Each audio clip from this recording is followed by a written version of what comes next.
আসসালামু আলাইকুম, welcome back to my another video.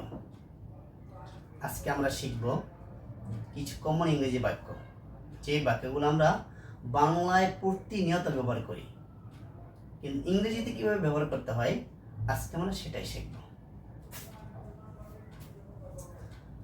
আমি এখানে কিছু বলতে এসেছি, ইংরেজি হবে I am hair to say something. আমি এখানে কিছু খেতে এসেছি, I am here to eat something.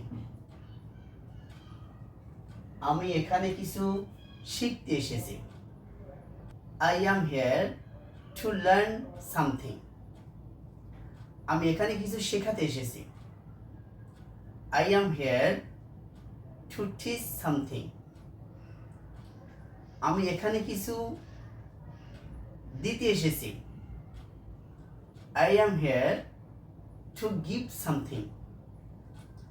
আমি এখানে কিছু জানাতে এসেছি, I am here to inform something.